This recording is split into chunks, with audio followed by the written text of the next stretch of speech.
All right, welcome to lecture 2.5 lecture 4 part 2.5.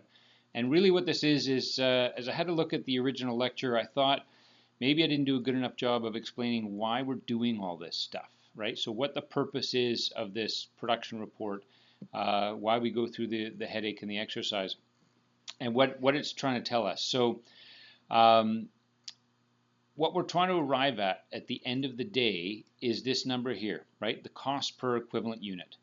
And so I've just got a generic production report here, and this one's out of the textbook, but whatever. And so what we want to have is this information so that when we are trying to, at the end of the month, put a value on our inventory, what do we have in ending inventory, and what's going to cost of goods sold and cost of goods manufactured and so on. We want to know that the dollar value of what that is. So that's the general purpose, and this again, like we did in job costing earlier, this is primarily about allocating overhead, so which is buried in the conversion cost here, into this cost per unit. So how do we actually go about doing this? How does it work? Well, it's a numerator and a denominator is how we go about doing this. So dollars per equivalent unit. We come up with the equivalent unit calculation, right, which we do up here. And notice in a way, the weighted average method is not a perfect representation of that month's production. We don't look at only the dollar value of production that we've incurred in the month, and then only the number of units that we've created in the month.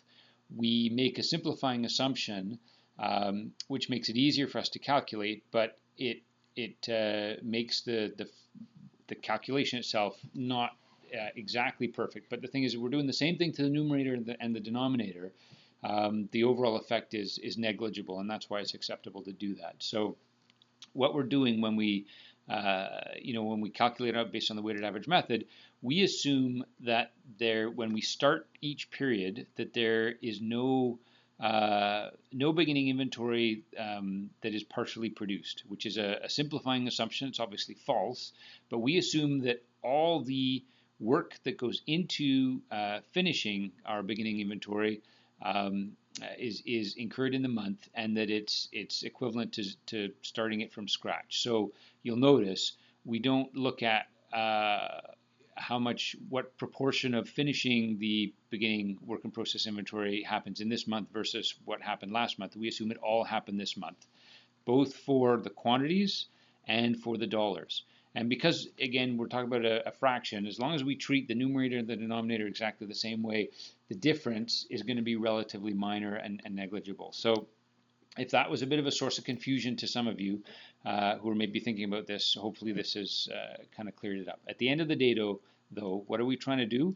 We're trying to come up with, this dollar value, total cost transfer to the next department, and if it's the last department, total cost transfer to finished goods inventory, and the cost per equivalent unit for each department, because that will also look at how much dollar value of inventory do you have in that department.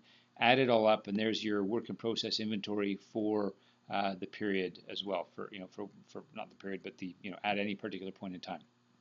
So that's the whole purpose of this report, is to give you this cost per equivalent unit number. This reconciliation is just to double check to make sure that we've actually accounted for every dollar that's there. This is the meat of the report itself. And I thought perhaps I didn't make that clear earlier, so I was taking the time to do that now. And that concludes this little mini lecture.